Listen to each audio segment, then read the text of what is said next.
Damn it. I set a timer this morning,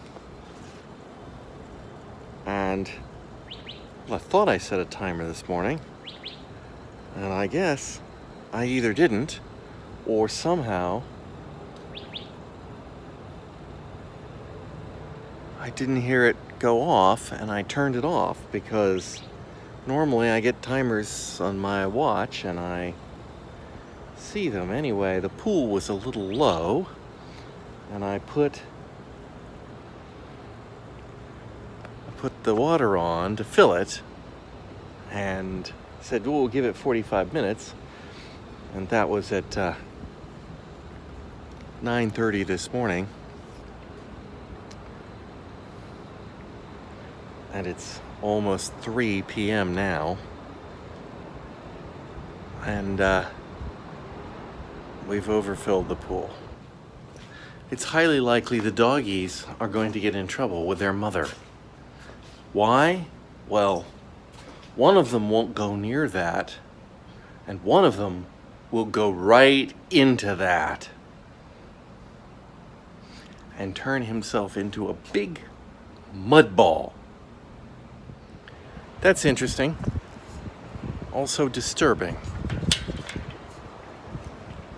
What was it? 2 hours ago? Yeah, 2 hours ago that this pool was absolutely full. And it would have turned the pump off probably within 10 minutes of that time because of electricity rates. It's already down this much. I find that hard to believe. That's that much evaporation. I mean, if it evaporated that much every day, we'd be filling the pool every 4 days, and we don't have to. It must mean there's a leak somewhere, big leak in the circulation system. Ow, back here and check it. I don't see anything. No seeping waters from the pump or anything like that. Wow, that's weird. I've got a project to do around the house, and I'm just waiting for the parts. But I've decided I'm going to go ahead and give you the story anyway, in advance of the project. Now, this is not going to be universally true around the world. So what I say to you here applies to the way houses in Arizona are built.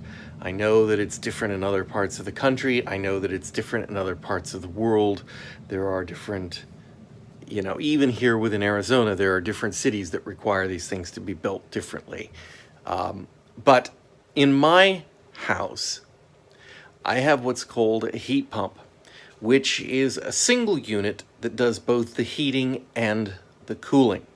Now, heat pumps are not suitable for extremely cold temperatures, but we don't have extremely cold temperatures, so the single unit is generally marketed and sold as the most efficient unit there are.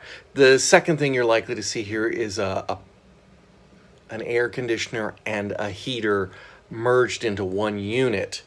That's different technology. And then alternatively, you may find places that have both heat and cooling as completely separate units. And then in some cases, you also have places with swamp cooling, but we don't have to worry about that. I have a heat pump, and the heat pump is a single unit on my roof. It is controlled by a central thermostat, which is right here, and it has a single return, which is this right over my head. And it's here in the main hallway near the house. And we can walk around, and in every room in the house, here in the kitchen,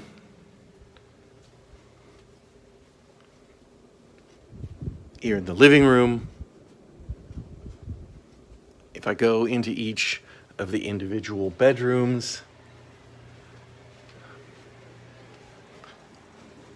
there's one up there, and that carries out throughout the entire house.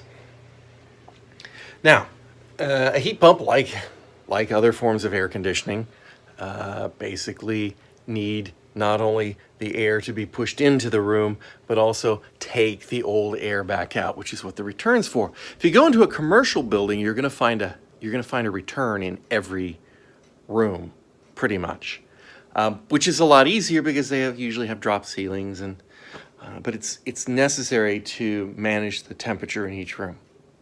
So why do I say that? Why do I point it out? Because this does act as a central return for the entire house, but only if there's an uninterrupted airflow. So if you close the door to your room, for example, you no longer have an uninterrupted flow of air. And this causes a pressure imbalance. And yes, obviously air is leaking out through the bottom of the door and whatnot, but it creates an imbalance in the system, and it means that the room that's door is closed does not get the cooling that it's supposed to get. And in our bedroom in particular, this is very, very noticeable. We close the door at night and the temperature starts to go up, which means we keep the temperature a little bit cooler in the summer and a little bit warmer in the winter for the rest of the house to compensate for that. What I have coming in are some return vents to go in the doors of the bedrooms, the 3 bedrooms that we have, mine, Michelle's, and James's.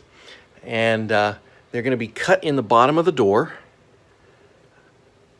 and hopefully that will make a difference both in our comfort factor and our utility bills.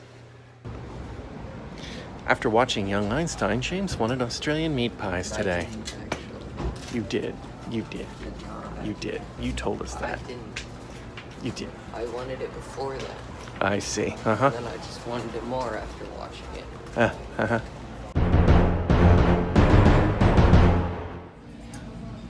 That was quick.